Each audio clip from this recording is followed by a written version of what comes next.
Antes de iniciar, vamos a hacer algo diferente esta mañana. Dice en el libro de Samuel, en Primera de Samuel, hablando la mamá de Samuel, Ana, ella dijo, oh Señor mío, vive tu alma, Señor mío. Yo soy aquella mujer que estuvo aquí junto a ti orando a Jehová. Por este niño oraba y Jehová me dio lo que pedí. Yo pues lo dedico también a Jehová. Todos los días que viva será de Jehová, y adoró allí a Jehová. Nosotros como iglesia cristiana no bautizamos niños, ya, porque creemos que el bautismo es para personas adultas o personas que ya tienen la capacidad de tomar una decisión por Cristo. Lo que hacemos es dedicar a los niños, presentar a los niños. Y la dedicación tiene que ver con el hecho de que los padres dan un paso adelante y dicen, yo quiero dedicar a mi hijo para el Señor. Esto no quiere decir que va a ser un Samuel, ¿ya? O un Elías, pero lo que están diciendo es que se comprometen ellos en su corazón en instruir y guiar a sus hijos hacia el Señor, para que conozcan al Señor. Y lo que nosotros hacemos es eso, orar por los niños, orar por los padres, para que esta decisión que están dando, ya, se mantenga firme hasta que ellos, obviamente los niños tomen sus propias decisiones y salgan del hogar, ya. Y eso obviamente para lo que vamos a hacer hoy falta mucho todavía. Entonces, lo que vamos a hacer, vamos a dedicar a Diego Andrés Irías Ruiz. Vamos a pedir a los papás que pasen.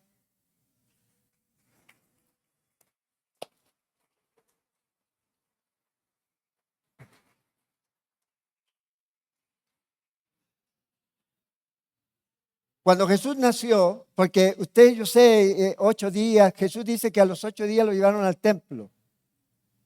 ¿Ya? Bueno, hoy día el asunto es diferente y la gente se cuida, pero yo creo que el Señor algo sabía, ¿ya? Porque los llevaban a los 8 días y los circuncidaban para ser parte de, bueno, no vamos a circuncidar aquí, pero vamos a orar. Y lo que hacían es eso. Y fíjense que cuando presentaban al niño, lo que estaban haciendo eso, este es hijo del pacto para la nación de Israel, ¿ya? Y lo circuncidaban y oraban por él, los sacerdotes, hacían esta presentación. Y lo que nosotros hacemos es lo que Jesús dice en su palabra: dejad los niños venir a mí. Y ahora yo estaba mirando, a ver, si ustedes miran atrás, hay un montón de niños ahí, y allá en la sala hay otro montón. Ustedes no se imaginan, aquí hay más de 50 niños en el Ministerio de Niños, ¿ya?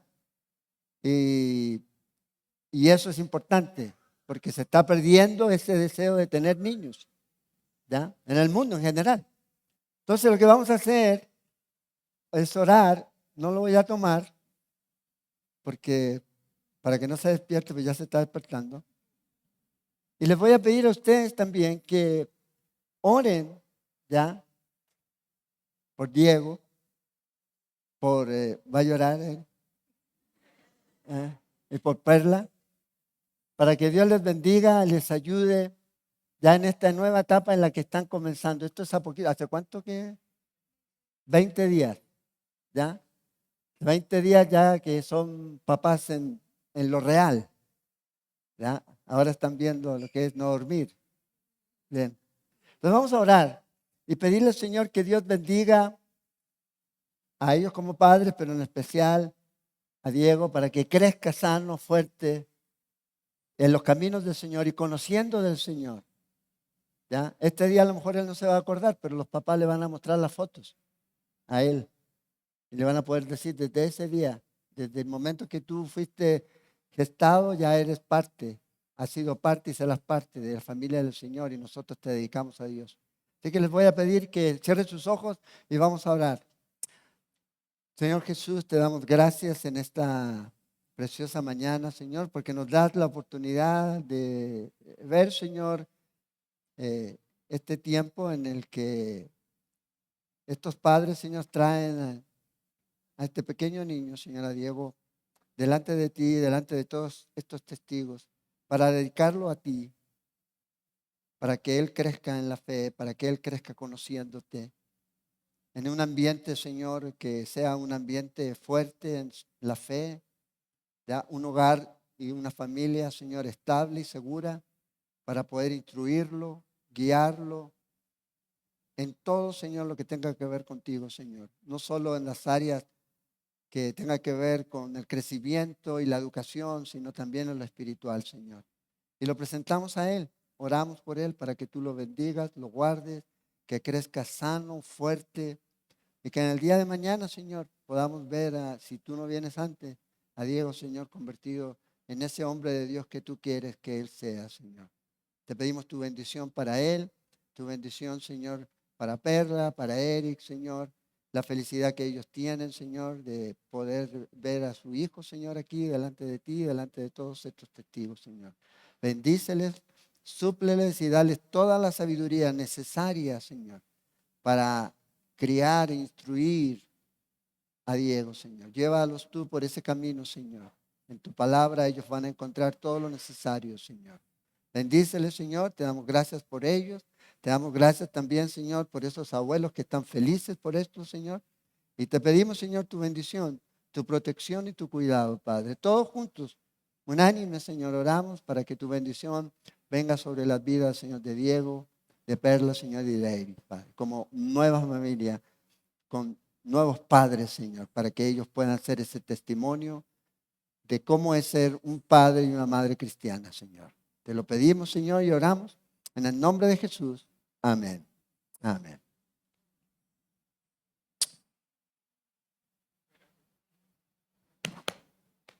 Bueno,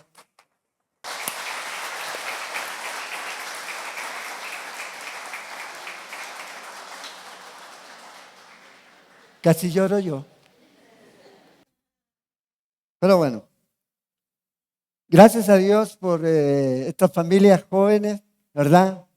Y los hijos son una bendición, nunca deben ser vistos como un estorbo. Nunca deben ser como al tener hijos dejé de hacer tal o cual cosa. Es una decisión que uno toma en la vida.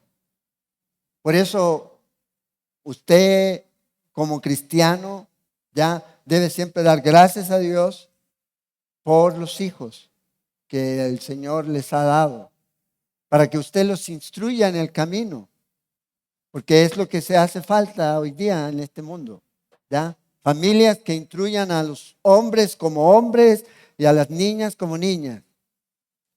Y el modelo lo tienen en la casa, su padre y su madre. Eso no es algo que inventamos nosotros, es la biología. Me quitaron el micrófono, ¿eh? ¿Me censuraron? Ah, no. Eso es la biología, no hay de otra manera. Y Dios lo diseñó así. Entonces es una bendición el poder tener esta oportunidad siempre de ver esto. Y usted ve ahora a estos chicos, a muchos de ellos que hemos presentado, que están ahora en la escuela dominical que le llaman ahí en sus clases. Y es una bendición verlos y crecer. Crecer y después servir al Señor. Entonces, orar para que crezca y no se aparte nunca del camino. Y el buen ejemplo lo van a tener en su hogar. No hay mejor ejemplo que eso. La iglesia solo son 2 horas. En el hogar es donde mayor tiempo pasan. Y ahí es donde debemos mostrarle a sus hijos, ya, a Cristo, el modelo de Cristo, de ser padres como el Señor quiere. A veces el problema no es que no quieren ir a la iglesia, no es porque no han tenido un modelo en la casa. Y ese es el problema. No es la iglesia, es el modelo que tienen en la casa. ¿Por qué? Porque ven no empata lo de hecho de decir soy creyente y cómo vivo en la casa. Entonces, el modelo está ahí, ¿ya? Instruye al niño, dice la Escritura. Y ahora, hablando de la Escritura, vamos a abrir nuestras Biblias en Mateo, capítulo 17. Después de esto, Ya emocionante siempre.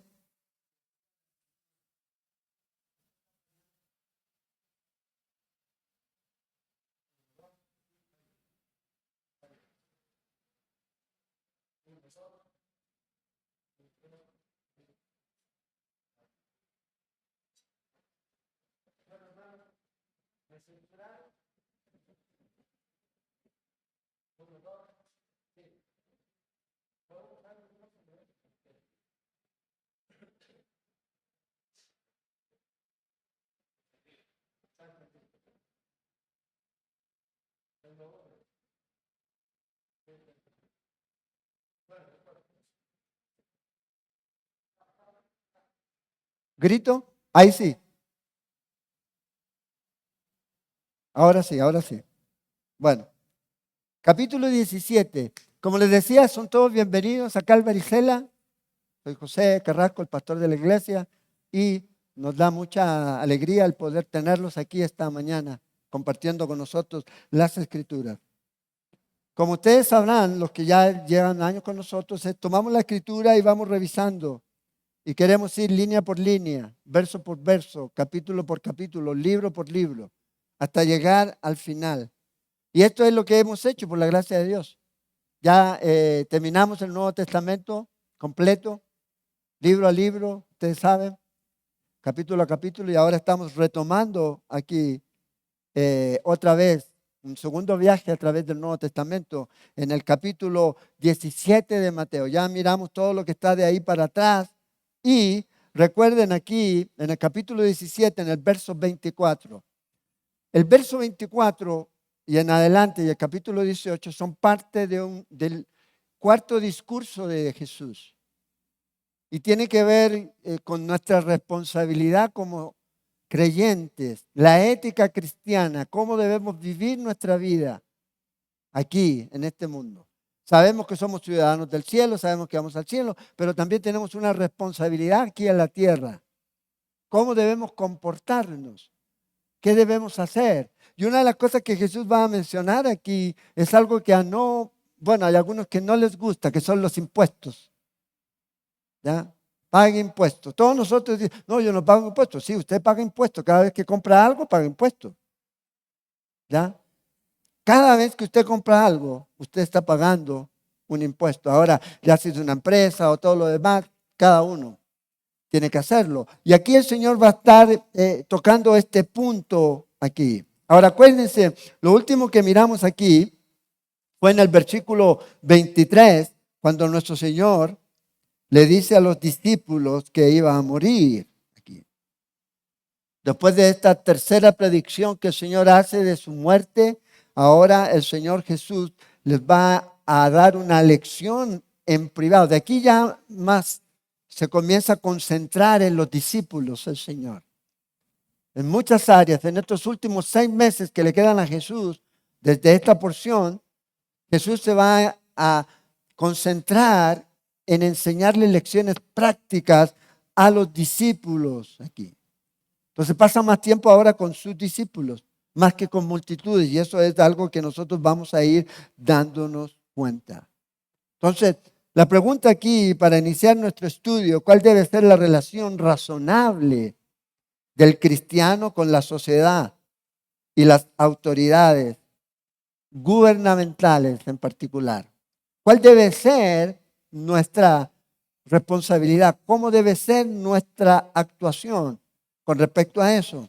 Entonces aquí Jesús en el versículo 24 va a ser expuesto a una situación que tiene que ver con el pago de impuestos. Pero estos impuestos no eran a Roma, sino que eran al templo. ¿Ya? El sostenimiento del templo. Y aquí el Señor va a mostrar una lección interesante. Fíjense, en el versículo 24 dice, cuando llegaron a Capernaum, ¿ya? Se indica el lugar porque Capernaum era el centro del ministerio de Jesús. Capernaum era la ciudad donde Pedro vivía y probablemente Jesús estaba en este momento quedándose con Pedro ahí. Y ya había hecho llamémosle, un lugar en donde él recurrentemente estaba. Capernaum, de aquí salía todo lo que es el área de Galilea a evangelizar. A veces la gente piensa que solo Jesús estuvo en Jerusalén, pero la gran parte de la vida de Jesús, de ministerio de Jesús, lo hizo en Galilea, en Perea, en menor escala y luego algunas veces en Jerusalén. Pero la gran mayoría tenía que ver con Galilea, ¿ya? En la parte, llamémosle, norte de Israel. Entonces aquí el Señor Jesús llega a Capernaum y cuando llegan a Capernaum, dice en el versículo 24, vinieron a Pedro los que cobraban las 2 dracmas y le dijeron, vuestro maestro no paga las 2 dracmas. Aquí le están inmediatamente estos cobradores de impuestos que son diferentes a los publicanos. Este cobro no lo hacían los publicanos, los que trabajaban para Roma, sino que este cobro lo hacían las personas que trabajaban para el templo. Y esto se preparaba un mes antes de la Pascua. Tenía que pagarse. ¿Ya? Nosotros ya pasamos la Pascua, vamos a llegar ahí. Entonces lo que hacían es mandaban a cobradores itinerantes por todos lados a cobrar esta cantidad de dinero. 2 dracmas equivalían a 2 días de salario de un jornalero. Eso es lo que valía. Ya un trabajador promedio podía ganar 2 dracmas o 4 dracmas, ya que eran 2. Entonces eran 2 días de salario de un hombre. Y vamos a ver con qué motivo se hacía esto. Ahora, ellos hacen una pregunta y esta pregunta que le están haciendo a Pedro es capciosa. ¿Por qué? Porque si ustedes se recuerdan, Jesús siempre decía que Él era el Hijo de Dios. ¿Ya? Y ustedes han convertido mi casa, que era el templo, en cueva de ladrones. Cuando miramos en Semana Santa, ¿se acuerdan que el Señor va y da vuelta a las mesas y todo lo demás? Entonces aquí va a haber un asunto que es interesante. Llamémosle, ¿pueden los hijos o deben los hijos del rey pagar impuestos por algo que es de ellos? Y aquí el Señor va a enseñar esta lección. Ahora, hay mucha gente hoy día que está en contra de pagar impuestos porque son una imposición, ¿ya? Obligada. A veces la gente dice, bueno, yo ya compré mi casa, deje de pagar las contribuciones de su casa. ¿Qué va a pasar? ¿Verdad? A veces hay cierto tipo de cosas que uno dice, bueno, no son justas. Bueno, hay muchas cosas que ocurrieron en el tiempo de Jesús que no eran justas, pero vemos que Jesús las cumplió. Y luego vemos que el apóstol Pablo enseña acerca de eso, que debemos someternos a las autoridades. ¿Hasta qué punto? Hasta el punto en donde no vayan en contra de lo que Dios ordena en su palabra, no de lo que yo pienso. Porque yo puedo tener muchas opiniones, pero ¿qué dice la Biblia? Ese es el punto. Entonces, si el día de mañana la iglesia es mandada y ordenada a no congregarse, entonces ¿a quién debo obedecer? ¿Qué dice la Biblia? Congréguese. No deje de congregarse. Entonces obedezco a Dios. Obedezco a Dios. Entonces aquí en este punto ellos están cobrando este impuesto para el templo y confrontan a Pedro aquí, ya entra Pedro y los primeros impuestos pague. Ahora, estos impuestos eran aprobados por los romanos. Los romanos permitían que los dirigentes religiosos judíos recaudaran. ¿Para qué? Esto era para el funcionamiento del templo. Porque así como había un tabernáculo en su inicio, también después, una vez que se estableció el templo, también había que mantenerlo. ¿Qué cosas había que mantener? Bueno, el templo tenía bastantes gastos, ¿ya? Y elevadísimo, podríamos decir. Imagínense, hacían sacrificios mañana y tarde todos los días. Un cordero todos los días, mañana y tarde. Todo el tiempo ahí. Tenían que tener un aceite especial, una harina para los sacrificios y todo eso era algo que en el templo tenía que haber. Se tenía que tener un incienso que se compraba y se mandaba a preparar. Todo eso tenía un costo. Las cortinas debían ser reparadas, los trajes de los sacerdotes debían ser hechos, confeccionados. Especialmente el traje del sumo sacerdote era muy costoso, muy costoso. Era como decían en ese tiempo, un traje del sacerdote costaba el rescate de un rey. de un sumo sacerdote. Entonces todo esto ya suponía dinero.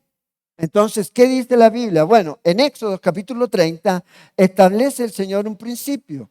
Dios proveyó para el mantenimiento del templo y que el templo pudiera operar y funcionar de la mejor manera.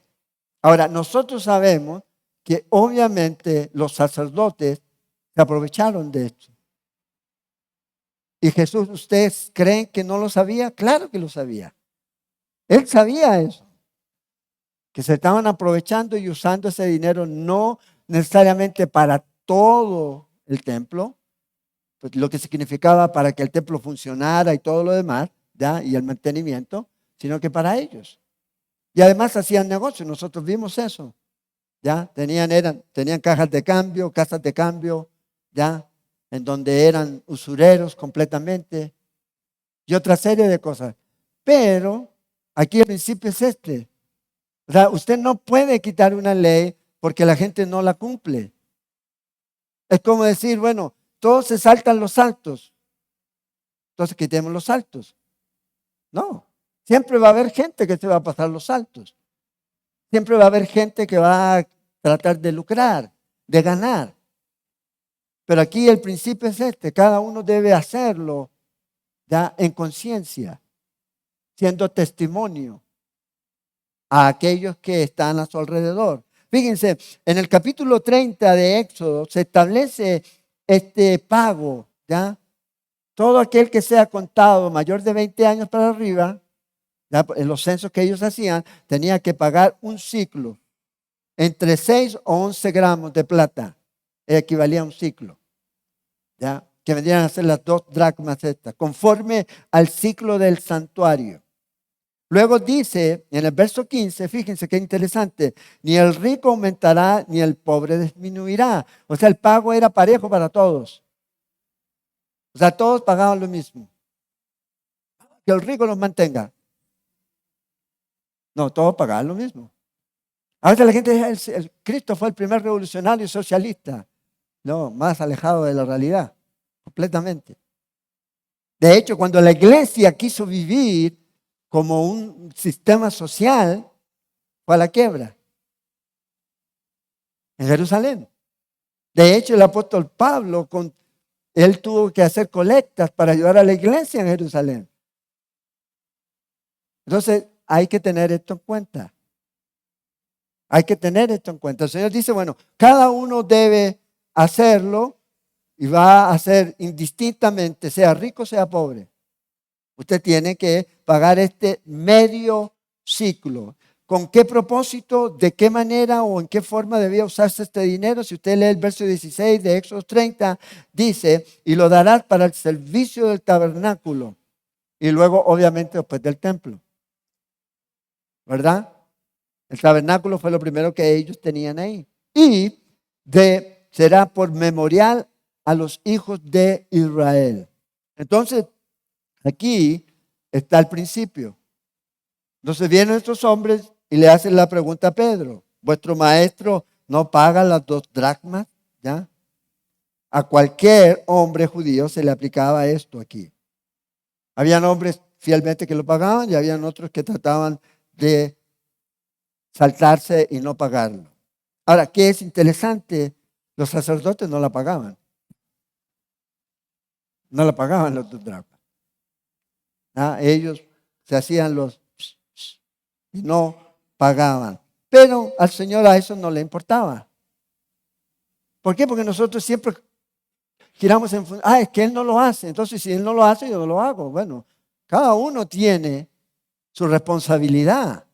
Y cada uno va a tener que dar cuenta a Dios por sus actos. No por los de otros. Si otro lo hace bien o otro lo hace mal, bueno, cada uno va a ser juzgado por Dios. Y aquí el Señor sencillamente va a establecer este precedente. 2 días de salario, todas las personas lo pagaban. Ahora, esto duró hasta el año 70 después de Cristo. Duró que ese dinero se usaba, abro comillas, en el templo y en el funcionamiento del templo. Una vez que el templo fue destruido por los romanos en el año 70 después de Cristo, ellos, los romanos, siguieron aplicando este impuesto, pero ahora ya no iba para un templo judío, porque ya no había, sino que iba para el templo romano que ellos tenían ahí. Y lo hicieron también en recuerdo, vean, esto es lo que les pasa cuando se rebelan contra Roma. No solo para los judíos, sino para todas las naciones que estaban al alrededor ahí. Entonces siguieron pagando, ya era impuesto, pero ya no iba a un lugar, llamémosle religioso sano, sino pagano desde la perspectiva de los judíos. Y Pedro responde inmediatamente, ¿por qué creen ustedes? Fíjense en el versículo 25, él dijo sí. ¿Por qué Pedro dijo eso? Porque Jesús había estado pagando el impuesto. Si no, ¿de qué otra manera? Si no, estaría mintiendo Pedro. Claro que lo paga. O sea, esta no va a ser la primera vez que Jesús va a pagar el impuesto. Ya lo había hecho ya. Ya había sentado un precedente, ya había enseñado una lección. Pero aquí el Señor obviamente va a profundizar un poco más aquí. Y aquí es donde viene el debate. Vea lo que dice en el versículo 25. Y al entrar él en casa, el apóstol Pedro, Jesús le habló primero. Ya el Señor sabía lo que había pasado. A veces nosotros siempre queremos darle información a Dios. No, Dios ya sabe lo que pasa. Y aquí en este caso, en su omnisciencia, el Señor, en vez de que Pedro hablara primero, el Señor le pregunta a Pedro aquí, ¿qué parece? Dice, ¿qué te parece, Simón? ¿Ya? Este es el nombre original de Pedro. Estaba usando el nombre original, el nombre familiar de Pedro. Simón, ¿ya? No es que estaba enojado. ¿Ustedes han visto a El Chavo del Ocho? ¿Ya? Cuando doña Florinda llama a Federico a Kiko, es porque está enojada por el nombre original. Bueno, aquí no, aquí sencillamente el Señor lo llama por su nombre, Simón. Y comienza a hacer esta pregunta, ¿qué te parece, Simón?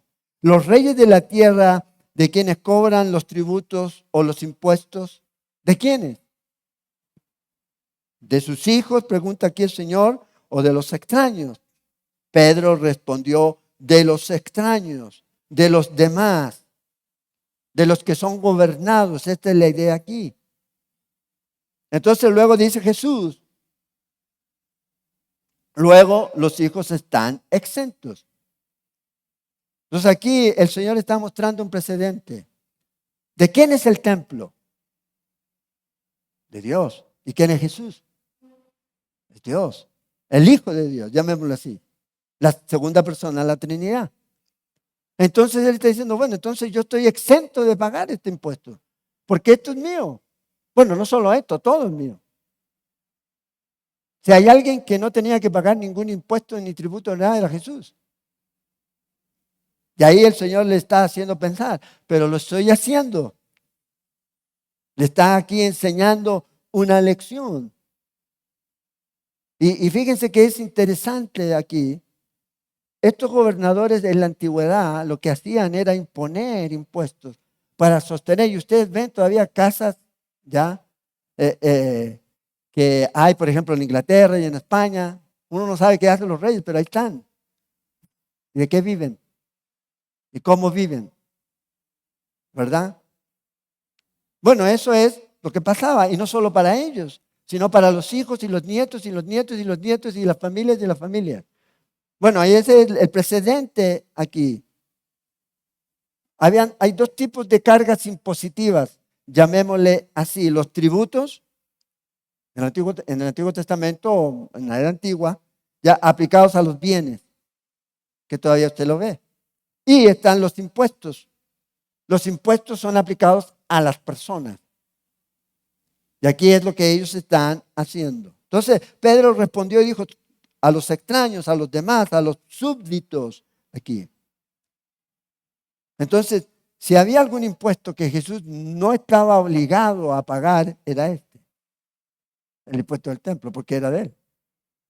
Esta es mi casa, y dice, ustedes han convertido mi casa en cueva de ladrones aquí. Pero ¿qué es lo que el Señor quería mostrarle al apóstol? Bueno, que hay ciertas cosas que hay que cumplir. ¿Para qué? Para no ser tropiezo. Fíjate, dice ahí, sin embargo, en el verso 27, para no ofenderles, ¿qué vamos a hacer? Lo vamos a pagar. Aquí.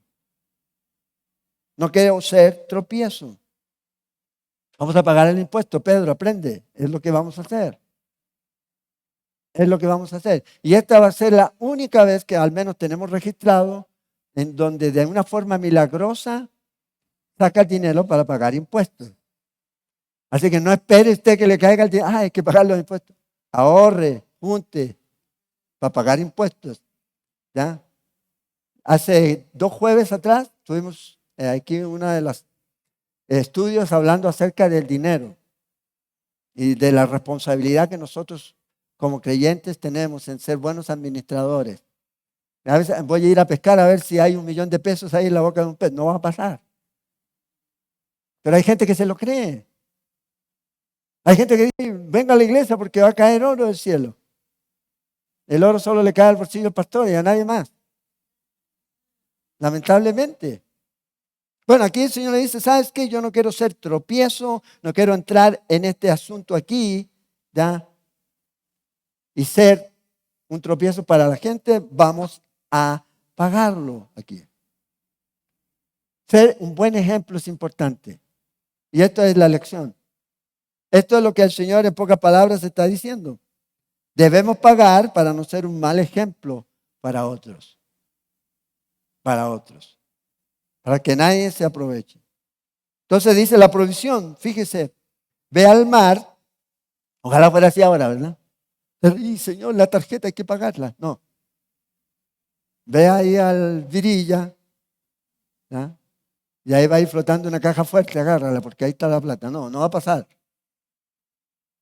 Entonces el Señor le dice a Pedro aquí, ve y echa el anzuelo, y el primer pez que saques, tómalo, y al abrirle la boca hallarás un estatero, ¿ya? O sea, la moneda que encontró Pedro aquí en la boca de este pez era la cantidad exacta para pagar lo que tenía que pagar por Pedro y por Jesús. Es exactamente. Es lo que ellos necesitaban y es lo que Dios les dio, le proveyó. Y eso es importante. Dios siempre nos provee. A lo mejor no de esa manera, pero Dios nos provee. Y siempre va a proveer lo necesario. ¿Ya? Jesús no le dijo, saca lo que está ahí y quédate con el cambio. No, porque no iba al cambio. Era justo para pagar. Y tómalo y dáselo por mí y por ti. Entonces no hay otra evidencia, no tenemos otro pasaje, otra evidencia en donde haya ocurrido una situación igual a esta. Entonces aquí es único. Dios confiaba en la provisión, ¿ya? ¿Confiamos en la provisión de Dios? ¿Sí o no? ¿Sí? Pero no quiere decir que Dios va a proveer siempre de la misma manera y todos los días. A veces nosotros pensamos y tenemos esa idea. ¿Ya? Hermano, confiésalo, declárelo y obténgalo. No es así. Primer principio, sea buen administrador. Vivimos por fe, sí, pero debemos ser buenos administradores de lo poquito que Dios nos ha dado. Y si Dios nos da mucho, debemos ser buenos administradores también. ¿Ya? Eso es importante. Y esto es lo que el Señor está enseñando aquí. Entonces tenemos que cumplir, sí. Nos gusta pagar impuestos y o sea, los que tienen negocios, este gobierno corrupto y todo lo demás, se roba la plata. Eso no es su problema. Porque usted tiene que ser un buen testimonio. Imagínense un día que vayan a hacerle un inventario o le vayan a hacer una investigación al negocio y encuentran que usted evade impuestos. Y usted dice que es cristiano, ¿qué testimonio?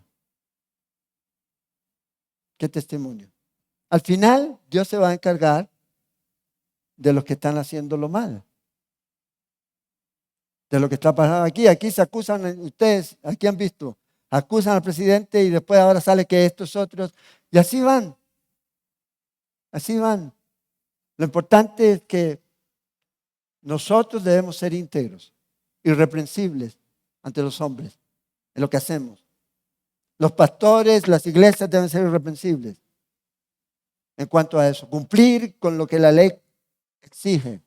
Mientras esa ley no nos vaya a llevar a irnos en contra de Dios y la palabra de Dios. Lo demás, bueno, hay que hacerlo. Hay que hacerlo aquí. Entonces, cumplir con nuestros deberes como ciudadanos es una obligación.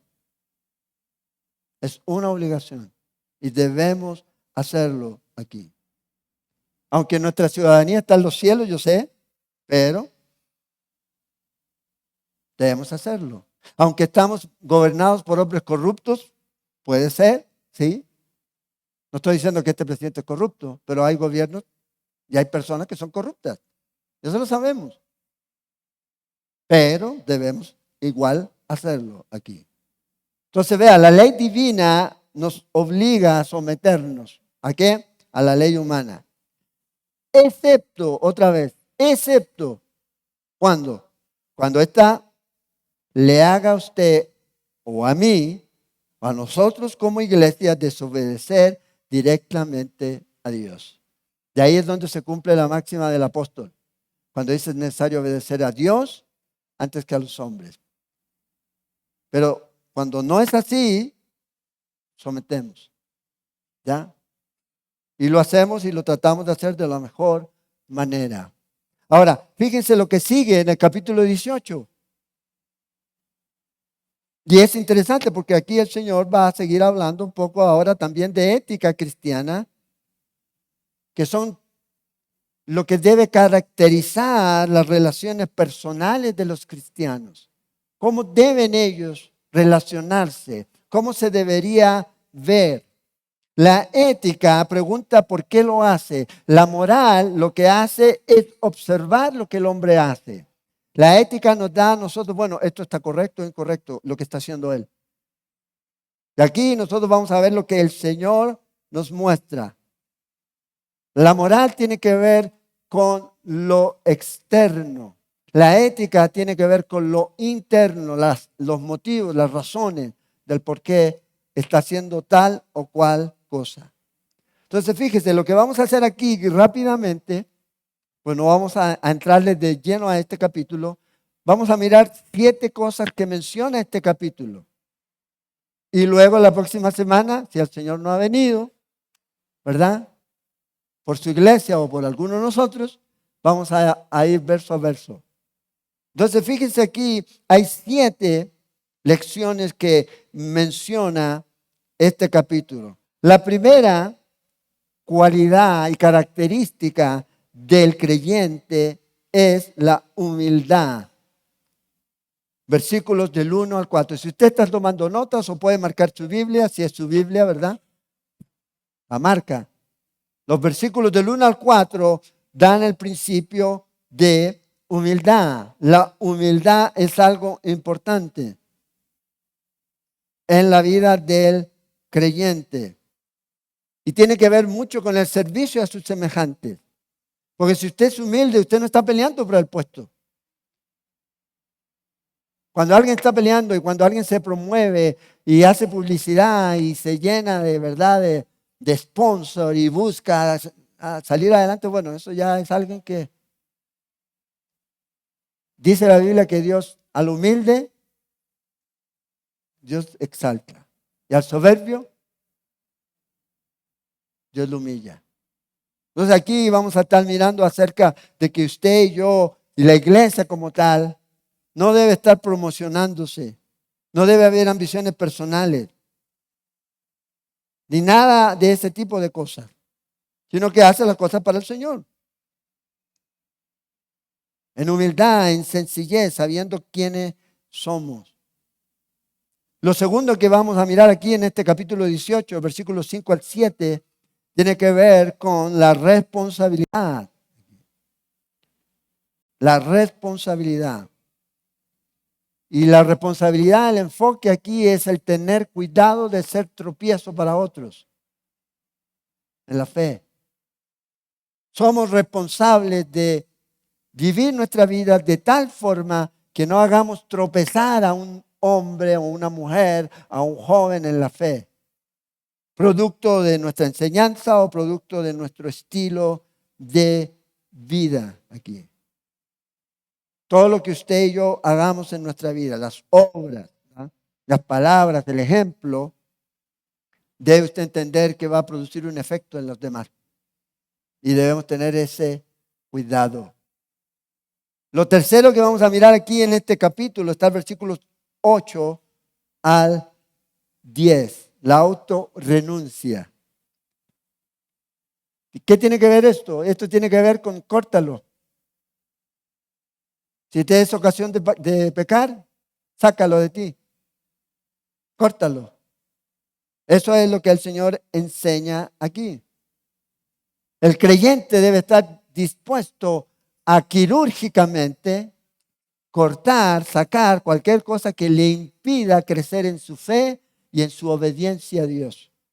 Cualquier cosa que pueda ser ocasión que nos pueda llevar a pecar, ¿ya? El Señor dice, hey, sácalo, córtalo. A veces es algo que nos cuesta, ¿verdad? Y para eso tenemos que seguir el ejemplo de Pablo. ¿Cómo trataba Pablo consigo mismo? En capítulo 9 de Corintios, el apóstol dice como atleta, ¿ya? Y dejaba, quitaba de él, entrenaba para no caer en aquellas áreas en su vida en las que lo eliminaran de su servicio a Dios, de ser efectivo, autorrenuncia. Después están en el versículos 11 al 14 el cuidado individual. Y la idea aquí de esto tiene que ver con que no hay nadie que carezca de importancia en el reino de Dios. Todos son importantes. Todos son importantes aquí. Así como Dios nos cuida a usted, Dios cuida a los demás y debemos también cuidarnos unos a otros. Y tener este cuidado, este deseo de que todos los cristianos también crezcan en la fe. No es algo, yo vivo solo y a mí no me importan los demás. No, tenemos que tener esa preocupación, ¿ya? De ahí es donde parte la dinámica de la evangelización. Si somos individualistas, no vamos a evangelizar. ¿Por qué? Porque no vemos la necesidad de alcanzar a otros. No vemos la necesidad de que otros vengan al Señor. Por eso debemos tener ese cuidado. Dios tiene, y usted lo puede ver, valora a todos. Y por eso hace la invitación, todo aquel que quiera venir, venga, todo. Entonces no es algo de que usted, yo estoy ahora, que los demás vean como no. Si tenemos la oportunidad y vamos a ver ahí cómo el Señor Jesús enseña acerca de esto. Luego del versículo 15 al 20 está la disciplina. La disciplina. Hay dos cosas que son características o debieran ser características siempre en la iglesia. ¿Ya? Es la mentalidad del perdón cristiano y la amabilidad. Bien, pero hay muchos que se quedan en eso. Pero hay algo más y lo que tiene que ver aquí el Señor va a enseñar acerca de la disciplina. ¿Qué pasa cuando un hermano peca? ¿Cómo yo debo afrontar esta situación? Cuando alguien peca contra mí, ¿qué debo hacer? Yo como cristiano, pero también qué debe hacer la iglesia cuando esto está ocurriendo. Y la disciplina tiene que ver con reconciliación y restauración. La disciplina nunca se aplica por venganza. Por venganza. Sino la disciplina trata siempre de enmendar, de corregir una conducta, de llevar a la gente a volver a la senda. En el caso de nosotros como creyentes, si alguien se ha desviado de la fe, ¡pum!, volver. Entonces la disciplina es importante y aquí el Señor va a mostrar estos principios de cómo corregir, de cómo guiar a las personas para que ellos puedan volver otra vez al camino. O a veces piensan que la iglesia no tiene disciplina, que la iglesia no debe ejercer disciplina. Sí, debemos ejercer disciplina, pero de acuerdo a los parámetros bíblicos. a lo que la Biblia nos enseña. Y luego del versículo 19 al 20 está la cualidad o la característica de ser solidarios. Solidarios aquí. El individualismo es lo contrario al cristianismo. El que se aísla, dice Proverbios 18:1, contra todo consejo se encoleriza. No somos una isla, sino que tenemos que vernos como parte de un cuerpo. Y ahí es lo que va a decir, cuando estén dos y se pongan dos de acuerdo y oren, unánime, vean, ¿se fijan? Oración, unánime, juntos. No solos. Usted puede orar solo, sí, pero cuando dos se unen, busca la voluntad del Señor. Cuando la iglesia se une para adorar al Señor y buscar la voluntad del Señor, estamos ayudándonos mutuamente. No nos aislamos. Debemos ser parte siempre de este cuerpo. Y por último, el espíritu de perdón. Jesús va a enseñar acerca del perdón cristiano. ¿Dónde está la base del perdón? En que Dios nos ha perdonado. O sea, no busque otra. Por eso buscamos, bueno, voy a perdonar. No. Dios me perdonó. Efesios capítulo 4, verso 32. Así como Cristo te perdonó, así perdona a los demás. Y Él va a dictar aquí y va a enseñar este principio. De la misma manera que Dios nos ha perdonado por la causa de Cristo y nos ha dado el perdón, bueno, nosotros también tenemos que dar el perdón a otros. Ahora, el perdón no tiene que ver con un asunto de sentir, porque en mi carne yo nunca voy a sentir perdonar a alguien que me hizo mal. No. Si no, voy a estar todo el tiempo buscando siempre. No, este me hizo mal. Entonces, no, ¿cómo lo voy a perdonar? No, el perdón tiene que ver. Yo doy el perdón. Ahora, la otra persona verá si quiere restaurar esta relación. Pero en cuanto dependa de usted, dice la Escritura, debemos estar en paz con los demás. Es nuestra responsabilidad como cristianos. No, cuando me venga a pedir perdón, entonces ahí ya veré. No, el cristiano tiene que dar el paso. Eso hace la diferencia, ¿no? Eso hace la diferencia. Cuando Jesús estaba en la cruz, ¿qué dijo? Perdónalo, Señor. No sabes lo que hacen. ¿Se habían arrepentido ellos? No. Ahora iban a ir al cielo, no, pero tenían que arrepentirse. Pero Dios ya le está diciendo, hey, Señor, yo sé que estos están haciendo algo que no saben. Perdónalos, Señor. Entonces, estas características son importantes en la vida diaria de la iglesia, en el interactuar de los creyentes. Cada una de ellas, usted las va a ver activas en su vida en algún momento de su caminar cristiano, en donde usted va a tener que perdonar, en donde usted va a tener que ser una persona en la que se preocupa por los demás, en humildad, etc. Esta es la única manera en que realmente la iglesia debe mostrarse. No hay otra. Así es como los cristianos deberían verse. ¿Cómo se ve un cristiano? Bueno, véalo aquí. Véalo aquí. Ahora, algo que es interesante, hay una cita de un médico suizo, por allá por 1800 y algo, de una familia, su papá era pastor, él se hizo médico y luego se hizo consejero. Y vea lo interesante que a la conclusión que él llegó, ¿ya? A la conclusión que él llegó después de haber, por años de años, haber aconsejado a la gente en muchas áreas. Vea, voy a citar, creo que cada 9 de cada 10 personas que van a un psiquiatra no necesitan ir.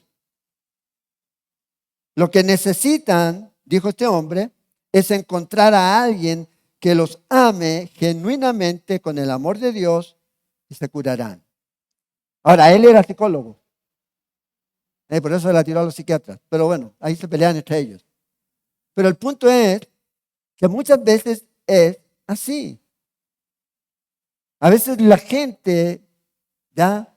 Las personas que a veces dicen que tienen problemas de este tipo, es que no han encontrado o no han visto el verdadero amor reflejado en la vida de un creyente.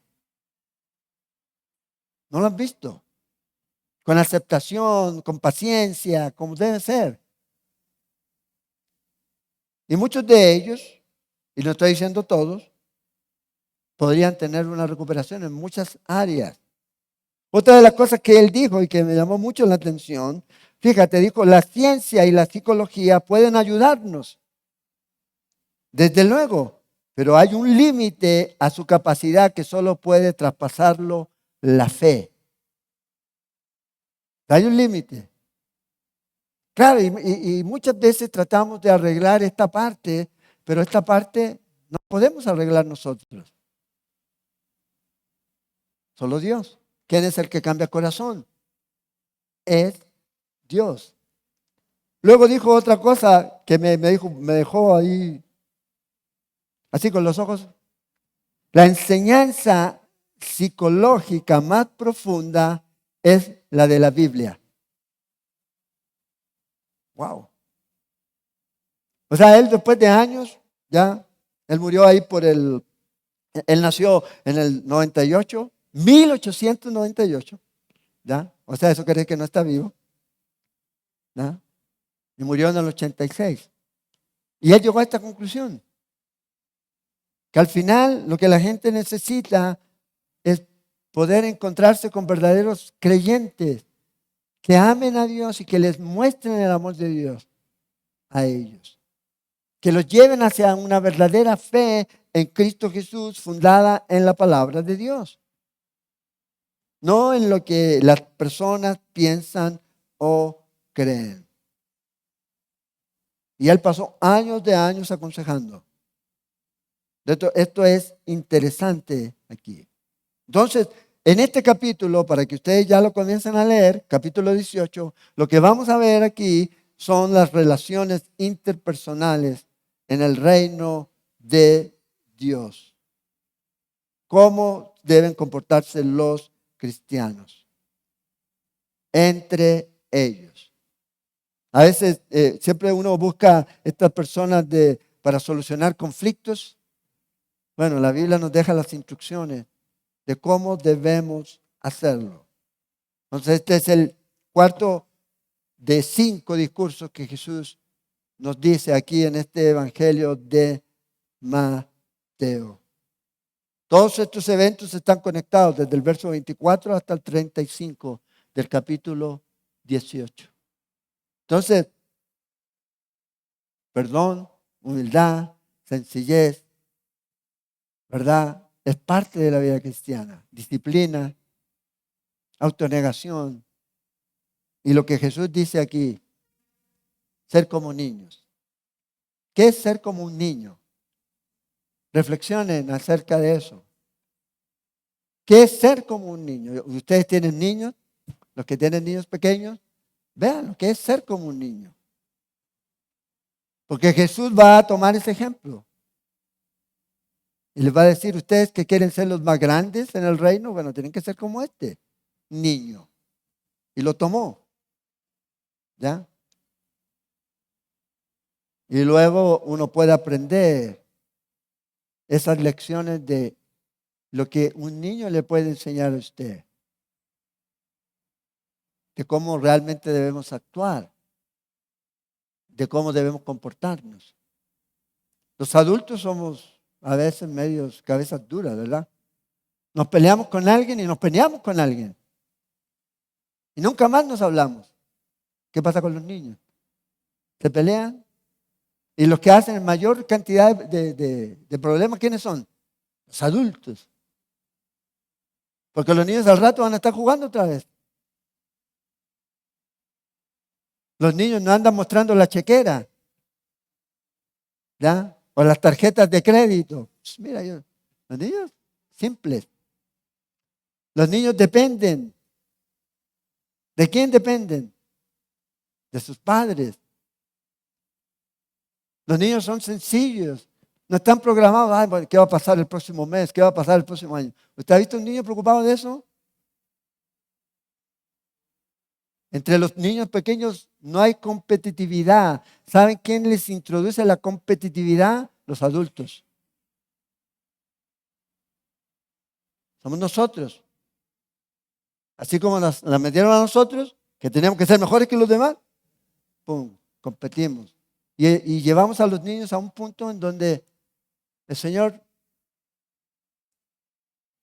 nos muestra que a veces lo que estamos transmitiendo a nuestros niños es puro egoísmo, pura carne.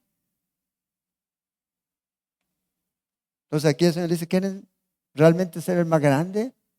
Sean como niños. Dice que todo el próximo domingo con biberón. ¿Cómo le llaman aquí al chupón? Como niños. A veces la gente piensa, ay, tengo que... No, el Señor está mostrando lecciones prácticas a los discípulos y a nosotros. Porque a veces en nuestra vida hay gente que se molesta por algo y nunca más te llama. Yo conozco gente, he visto gente que de hecho a veces me lo he topado en la feria y se arrancan. Van con el carrito por ahí. ¿Ya? Y no lo quieren saludar a uno. Como que si uno estuviera enojado, ¿no? Si habló mal de uno, bueno, Dios se lo demandará. ¿Sí o no? ¿Quién soy yo?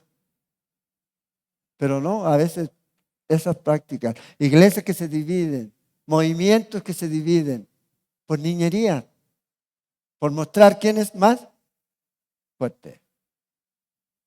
Y no es así. Sencillez, como un niño. Así como crecemos, así como nos desarrollamos y así es como aprendemos. Vamos a orar. Padre, gracias te damos esta mañana por este tiempo. Agradecerte, Señor, por que nos enseñas, nos recuerdas, nos exhortas, nos motivas, Señor, a vivir nuestra vida siguiendo tu ejemplo. Ayúdanos, Señor, a caminar como hijos tuyos, Señor, en obediencia, en amor, en paciencia, en bondad, benignidad, templanza, en fidelidad, mansedumbre. Porque contra esas cosas no hay ley, Señor. Y oro, Señor, para que nos llenes con tu espíritu y que podamos manifestar ese fruto del espíritu en nuestra vida. No solo aquí, cuando estamos reunidos como un cuerpo, sino en nuestros hogares, en nuestras familias. Ayúdanos, Señor, a no ser estorbo para nadie, Señor, en su crecimiento, en su fe. Ayúdanos, Señor, a mantenernos, Señor, siempre íntegros, a cumplir con lo que se requiera de nosotros, Señor, en este mundo. Ayúdanos, Señor, a confiar en tu provisión y a permitir, Señor, que tu mano se mueva como solo tú lo puedes hacer, Señor. Bendice a cada familia en esta mañana. Bendíceles, guárdales, que tu rostro resplandezca sobre ellos, Señor. Que pongas sobre ellos y sobre la vida de cada uno de nosotros tu paz. Y que podamos caminar, Señor, esta semana mostrando a Cristo, Señor, a un mundo que necesita conocerte a ti, Señor. Te lo pedimos, Señor. Bendice, provee, suple a aquellos que están en necesidad. Ayúdanos a tener un corazón generoso como iglesia. Provee salud, Señor. Da salud a los enfermos. Pero sobre todo una fe firme y una confianza, Señor, inquebrantable en tus promesas. Que nada de esto, Señor, se compara a la gloria que nos espera en los cielos. Gracias, Señor. Te adoramos esta mañana y te damos a ti toda la honra y toda la gloria, porque solo tú la mereces, Señor. Y todos oramos, Señor, unánime, como un cuerpo. En el nombre de Cristo Jesús oramos. Amén. Amén. Que Dios les bendiga, hermanos. Johan va a pasar los anuncios. Recuerde, el próximo jueves es 1 de mayo. ¿Y qué va a pasar ese 1 de mayo? Vamos a comenzar en el otro local. ¿Ya? Estamos dando este paso y vamos a tener ese local en forma permanente, ¿ya? En el centro de Heredia. Ahí vamos a estar reuniéndoles de sábado, ¿ya? O de lunes a sábado. ¿Y los domingos dónde nos reunimos? Aquí. Recuerden, los domingos sigue aquí. Si llega el próximo jueves, no se asusten, no es que nos fuimos al rapto, no, es porque estamos en el otro lugar. ¿Ya? Es en el otro lugar en donde vamos a estar. Así que, si Dios lo permite, en ese lugar, ya comenzar a hacer las actividades que teníamos antes como iglesia. Vamos a retomar, si Dios quiere, el ministerio de Paso Firme para ayudar a los niños, ya que fue de mucha bendición para muchos. Hay algunos aquí, ya que llegaron y la idea es comenzar una escuela bíblica, ya tener reuniones, no en los horarios habituales, sino ver a veces hay gente que dice, ¿sabes qué? Un grupo, pum, hay un lugar, reunirnos, interactuar, conocernos y tener ese tiempo. Ese es el lugar. Van a ser las oficinas también de la iglesia, ahí. Entonces, ahí Johan les va a dar en el grupo de hombres y en los diferentes grupos se va a poner la ubicación del lugar. Pero recuerden, 1 de mayo, ¿ya? Después de celebrar el Día del Trabajador, vayas ahí a celebrar con nosotros este nuevo paso que estamos dando. Y recuerde, donde Dios guía, Dios provee. Él es fiel. Sigue siendo fiel. Y damos gracias a Dios por eso. Johan.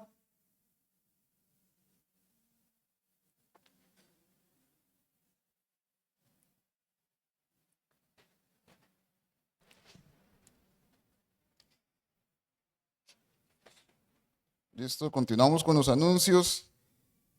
Solo para recordarles, saliendo por la puerta hay varios campos que